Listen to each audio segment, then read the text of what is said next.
Students, स्वागत है आप सभी का ऑनलाइन क्लासेस के अंदर। आज अपन स्टार्ट करेंगे अपना नया चैप्टर, है ना, वो ईथर और इपोक्साइड। ईथर और इपोक्साइड से पढ़ने से पहले उनका बेसिक इंट्रोडक्शन पता होना चाहिए कि ईथर किसे कहते हैं, इपोक्साइड किसे कहते हैं। देखो, ईथर का मतलब होता है आपके पास अगर कोई ऑक्सीजन दो एल्किल समूहों से जुड़ी हो उसे अपन ईथर कहते हैं। ओके, और इपोक्साइड में क्या होगा, सेम होता है लेकिन वो साइक्लिक स्ट्रक्चर होती है। ओके, जैसे आपके पास अपन देखते हैं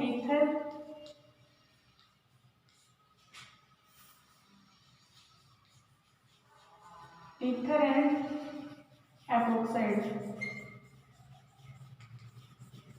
ईथर का मतलब होता है आपके पास कोई एल्किल समूह है, उस एल्किल समूह के बीच में क्या हो, ऑक्सीजन जुड़ी हुई है, यानी कि ऑक्सीजन कार्बन हो जिसके अंदर, उसे अपन ईथर कहते हैं। और इसका अगर नॉर्मल फॉर्मूला देखें तो अपने पास ROR होता है। ओके, और अगर आपके पास दोनों R सेम है तो आपका नॉर्मल ईथर होगा, और अगर आपके पास ROR डैश होगा वो आपका मिश्रण ईथर होगा, यानी कि मिक्स ईथर होगा आपका, यानी कि आपके जो एल्किल ग्रुप है वो क्या होगा, डिफरेंट होंगे दोनों। यहाँ क्या होगी, सिमेट्रिक होगी, जबकि यहाँ क्या होगी, एसिमेट्रिक होगा वो।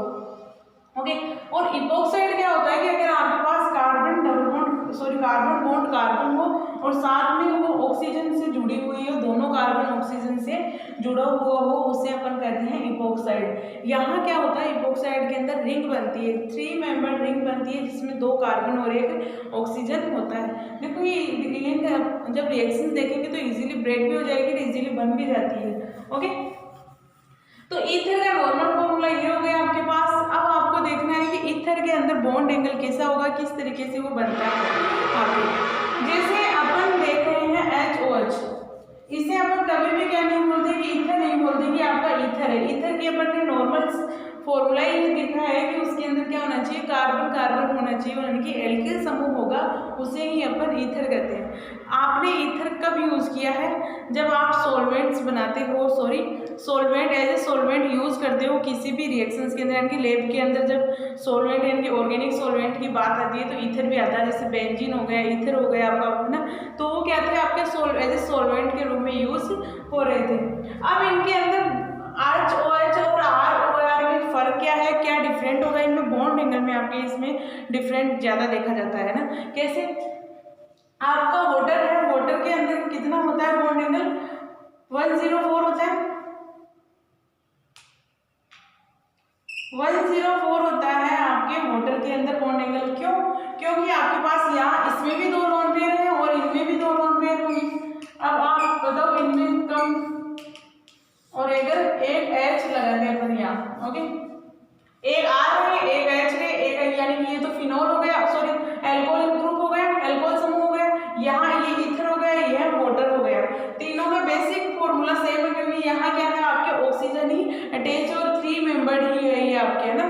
तो इसमें क्या होगा कि आपके 104 बॉन्ड एंगल रहता है, यानी कि इसकी बैंड स्ट्रक्चर होगी तो तीनों की बैंड। लेकिन अगर इनमें आपको हाइब्रिडेशन देखा जाए, यानी कि उसका संकरण देखा जाए, तो कितना हो गया, 2, और यहाँ कितना हो गया, 2, तो 4, यानी कि 2 sigma bond plus 2 lone pair हो जिसके अंदर, तो उसके अंदर हाइब्रिडेशन कितना होता है, sp3 होता है ना। और सेम इनमें रहेगा आपके, और सेम इसमें रहेगा आपके, यानी कि तीनों के अंदर आपके पास देखा जाए तो हाइब्रिडेशन तो सेम है, क्योंकि 2 लोन पेयर है, 2 ही आपके पास सिग्मा बॉन्ड है, तो दोनों का ही क्या होगा, हाइब्रिडेशन तीनों का ही सेम रहेगा आपके। अगर इसका निकालते हो तब भी आपके sp3 रहेगा, और इसका निकालते हो तो sp3 रहता है। sp3 का मतलब ये होगा कि आपके पास स्ट्रक्चर कैसी होनी चाहिए, टेट्राहेड्रल होनी चाहिए, बट यहाँ क्या है, आपकी बेंड स्ट्रक्चर है, यानी कि मुड़ी हुई संरचना है, क्योंकि यहाँ लोन पेयर की। ये टेट्राहेड्रल कब होती है, जब आपके कंप्लीट क्या हो, आपके बॉन्ड हो, यानी कि सिग्मा बॉन्ड ही हो, तब ये रूल फॉलो। BSPR थ्योरी के अकॉर्डिंग आपके क्या होता है कि जब आपके पास ओनली सिग्मा बॉन्ड ही होते हैं, यानी कि वहाँ जहाँ लोन पेयर नहीं होता है, और पहली बात तो BSPR थ्योरी कब लागू होती है, जब क्या हो, आपके पास ओनली सिग्मा बॉन्ड ही हो, तभी वो अप्लाई की जाती है कि आपका कॉम्प्लेक्स किस तरीके से होगा। वरना आपके NH3 में भी क्या होता है, 1 लोन पेयर रहता है, 3 सिग्मा रहते हैं ना। NH3 हो गया। 3 तो आपके पास H रहेंगे, एक लोन पेयर रहेगा। अपन इसकी ज्यामिति देखें तो आपके पास कितनी होगी, टेट्राहेड्रल हो गई। देखो ज्यामिति और शेप में अंतर है ना। ज्यामिति तो आपको संकरण के आधार पर देनी होगी, किस तरीके से ज्यामिति होगी, यानी कि उसकी टेट्राहेड्रल ज्यामिति होगी, है ना।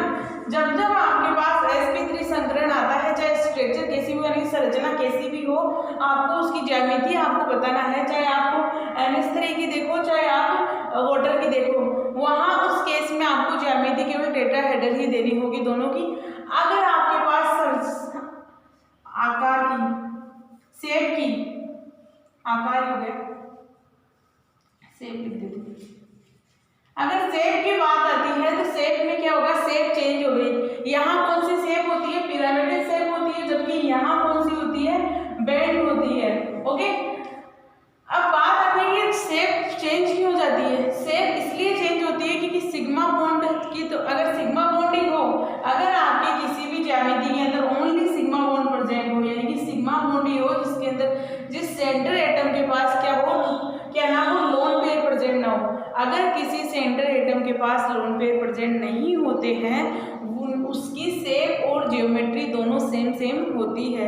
कैसे, जैसे NH4 प्लस देख लो, NH4 प्लस के अंदर क्या होता है आपके पास, NH H H, और अगर इससे पूछा जाए, ये प्लस चालू, ओके, इसमें पूछा जाए आपके पास कि इसके अंदर आपको ज्यामिति बतानी है, यानी कि इसकी आपको ज्यामिति और शेप बतानी है, जियोमेट्री और शेप बतानी है, तो जियोमेट्री भी क्या हो गई आपके पास, टेट्राहेड्रल हो जाएगी, और शेप भी आपके पास क्या हो गई, टेट्राहेड्रल ही होती है।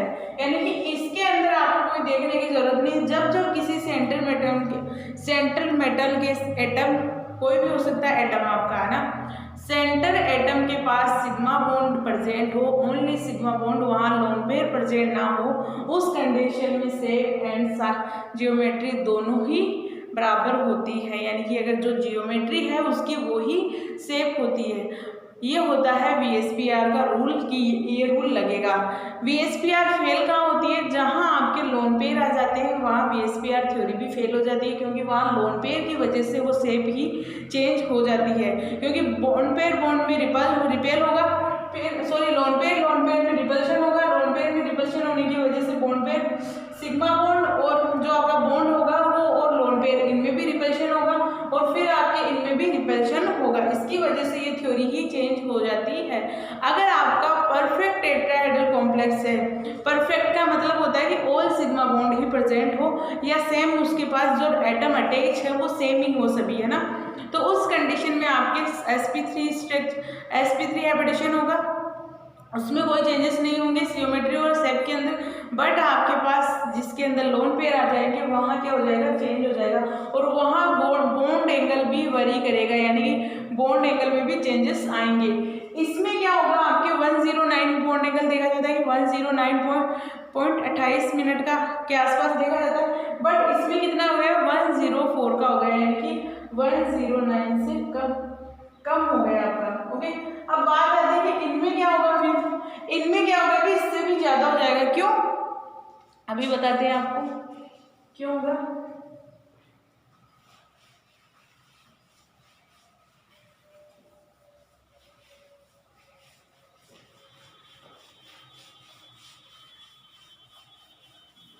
तीनों केस की अपन स्टडी कर रहे हैं यहाँ, जैसे वाटर ले लिया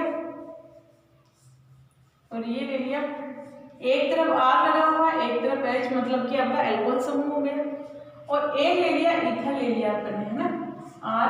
ओके, अब इन तीनों के अंदर क्या है, दो लोन पेयर है, ये लो लोन पेयर लगा दिए अपन ने सही से, है ना, दो लोन पेयर लगा लिए। इसका सबको पता है कि बॉन्ड एंगल कितना होता है, 104 होता है। अब इसमें इसकी तुलना में इसमें ज्यादा होगा या नहीं होगा, क्यों नहीं होगा, या होगा क्यों, क्योंकि यहाँ क्या है, जो हाइड्रोजन लगे हुए हैं इस ऑक्सीजन के पास, दोनों हाइड्रोजन क्या है, छोटे छोटे ऑक्सीजन है, हाइड्रोजन जो लगे इस ऑक्सीजन के पास ये दोनों हाइड्रोजन क्या होते हैं, छोटे होते हैं, यानी कि इसकी साइज क्या होती है, कम होगी। कम होगी तो इनमें क्या होगा, रिपल्शन में, जैसे आप पे OCl2 है, मान लो ये ऑक्सीजन हो गया, है ना, एक ये है और एक ये है, इन दोनों में कंपेयर करते हैं अपने पास, है ना। इनमें क्या होगा, केवल हाइड्रोजन है जो छोटे छोटे साइज में, इनमें ज्यादा रिपल्शन नहीं होगा क्योंकि पहले से ये तो दूर दूर है, रिपल्शन होगा ही नहीं, बहुत छोटे हो साइज में, इनमें कोई भी प्रॉब्लम नहीं है। रिपेल केवल इनमें होगा, यानी रिपल्शन इसमें होगा, इनमें होगा थोड़ा बहुत, और ये अगर थोड़ा थोड़ा पास में भी आ जाएंगे तो भी कोई फर्क नहीं पड़ेगा। जैसे अपन ने यहाँ Cl ऐड किया, यानी कि हाइड्रोजन को रिप्लेस करके Cl लगाया, तो Cl क्या है, एक बड़ा मॉलिक्यूल है, उसकी साइज बड़ी है, साइज भी बड़ी है, साथ में क्या है, लोन पेयर भी प्रेजेंट है आपके पास, है ना, तीन लोन पेयर प्रेजेंट है। अब इनमें क्या होगा, रिपल्शन बहुत ज्यादा होगा, ये इनमें इसमें रिपल्शन होगा, इनमें साथ में ये भी रिपेल करेंगे, है ना, तो इनमें इसमें रिपल्शन ज्यादा होता है, बट इसमें आपके कम होता है क्योंकि इसके पास कोई भी इलेक्ट्रॉन एक्स्ट्रा नहीं है कि वो आगे रिपेल करे, तो इनकी स्ट्रक्चर ज्यादा, यानी कि इनका बॉन्ड एंगल बहुत ज्यादा हो जाएगा। इसे अगर θ1 मानती हूँ मैं, तो इसे θ2 मानती हूँ, तो क्या होगा, θ2 ज्यादा होगा θ1 के कंपैरिजन में, क्योंकि यहाँ साइज का इफेक्ट लग जाएगा, आपकी स्ट्रक्चर सेम रहेगी, बेंट स्ट्रक्चर है लेकिन थोड़ी मुड़ जाएगी वो, है ना। अब इसी तरीके से अगर R ग्रुप लगा दिया, एक हाइड्रोजन लगा दिया, यानी कि R ग्रुप बड़ा है, हाइड्रोजन आपका छोटा है, तो इनमें रिपल्शन होगा लेकिन थोड़ा लिमिटेड, है ना, यानी कि इसमें जो होगा रिपल्शन वो कम होगा, इसमें थोड़ा ज्यादा होगा। इसे अगर θ2 रिप्रेजेंट कर रहे हैं, Cl को मिटा देती हूँ, कंफ्यूज क्यों हूँ मैं आपको।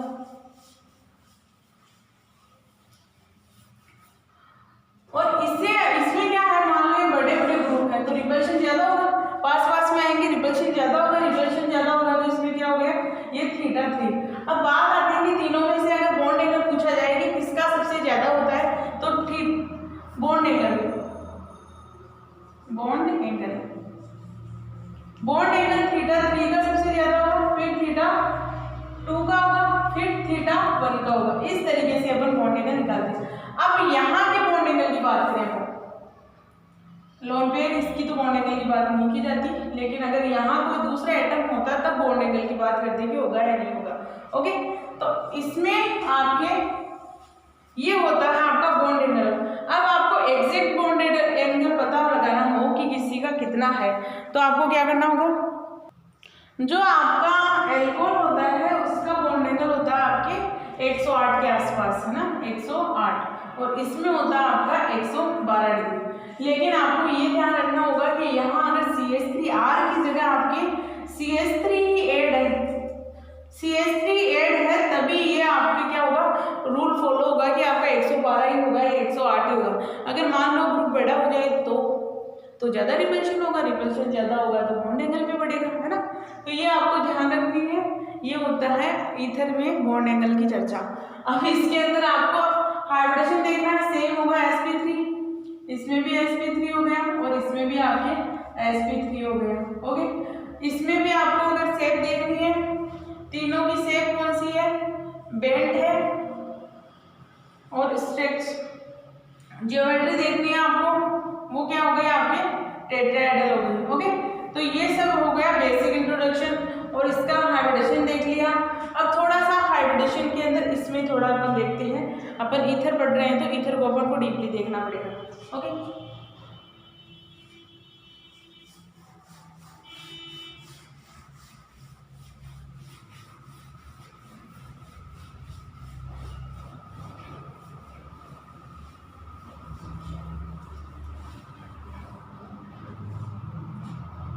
अपन देख रहे हैं यहाँ ऑक्सीजन है आपके पास, एक कार्बन है ना, दो कार्बन है। ऑक्सीजन का अपने पास इलेक्ट्रॉनिक विन्यास देखा जाए तो कितना होता है, 1s2 2s2 2p4 होता है, यही होता है ना, 4 5 6 7 8 इलेक्ट्रॉन हो गए, कार्बन में 6 होंगे, 1s2 2s2 2p3 3 क्यों 2, है ना। अब आपको इसकी एक्साइटेड स्टेट में नहीं जाना, केवल आपको इतना ध्यान रखना कि sp है, ये हो गया आपका, मान लो सही से बना दो,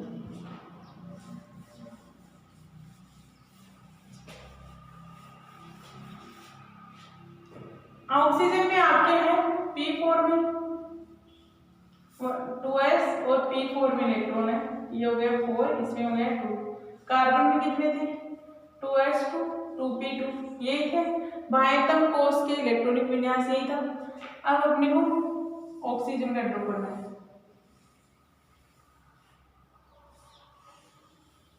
ये हो गया ऑक्सीजन का।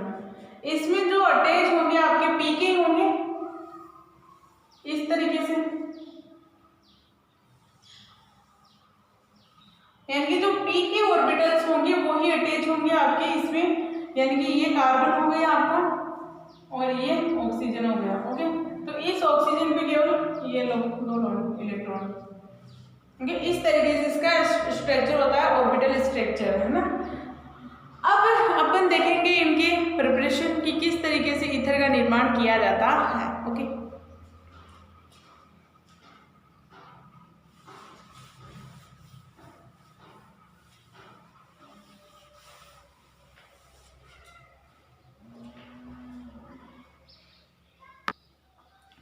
ईथर के निर्माण की विधियां देखेंगे अपन। ईथर के निर्माण की विधियां, ईथर के निर्माण की विधियां,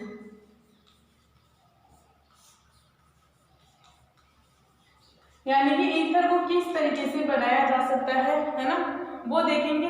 हाँ, ईथर देखो आपके पोलर होगा या नॉन पोलर, ये आपको देखना होगा। ये आपका होगा नॉन पोलर, ये सॉरी पोलर होगा ईथर, है ना, क्योंकि आपके ईथर में क्या है, आर है और आर ग्रुप यहाँ लगा हुआ है। जब पोलर और नॉन पोलर की बात आई, मैंने सिखाया भी था कि पोलर और नॉन पोलर को किस तरीके से देखते हैं अपन, कि सीओस की प्रेजेंट में सीओस इसमें क्या है, एब्सेंट होगी। सीओस एब्सेंट है तो वो कौन सा हो गया, पोलर होगा आपका। ओके, और अगर सीओस प्रेजेंट होगी आपके, वो कौन सा होगा, नॉन पोलर होगा आपका।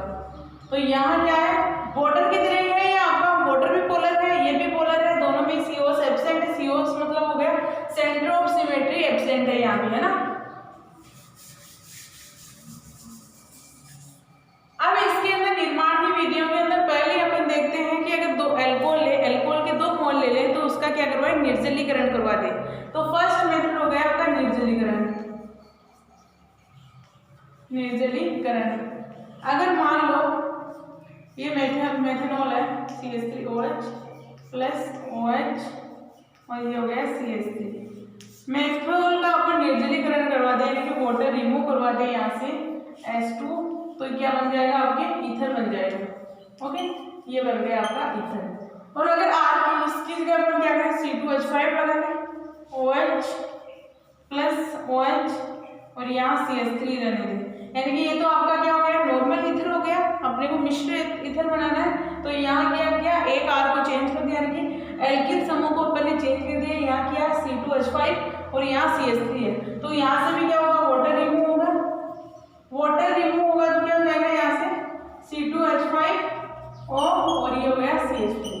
इस तरीके से ईथर का निर्माण किया जाता है। एल्कोहल को निर्जलीकरण करवाकर, यानी कि एल्कोहल का निर्जलीकरण करवाएंगे तो ईथर का निर्माण हो जाता है। अब अगर अपन क्या करें, विलियमसन संश्लेषण करें, यानी कि आपके जो रिएक्शंस का नाम होगा विलियमसन संश्लेषण, यानी कि इसे जब ईथर का संश्लेषण किया था वो विलियमसन ने किया है ना, तो उसका नाम भी विलियमसन संश्लेषण ही हो गया। तो वो कौन सी होती है आपके,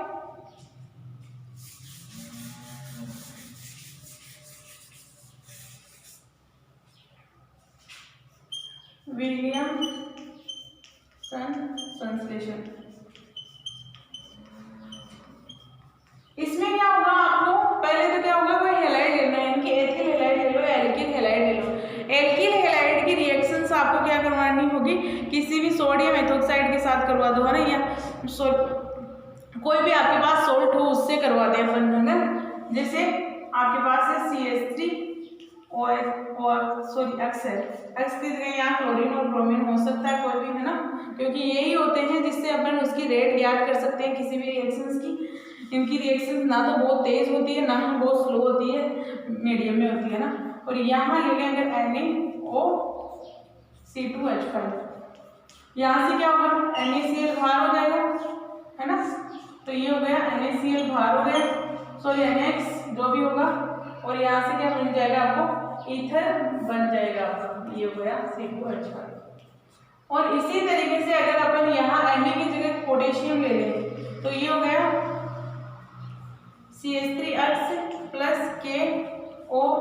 C2H5 और इसी तरीके से क्या होगा, यहाँ KX बाहर निकल जाएगा और ये बन गया आपका ईथर का यहाँ C2H5। तो ये दो मेथड तो अपन ने देख लिए। पहला अपन ने देखा अल्कोहल का निर्जलीकरण करवाया, वहां से वाटर रिमूव किया, और यहाँ से विलियमसन संश्लेषण में भी क्या हो रहा है, वो जो भी सॉल्ट होगा वो किसके साथ, यानी कि हैलाइड्स के साथ निकल जाएगा। ओके, ठीक है।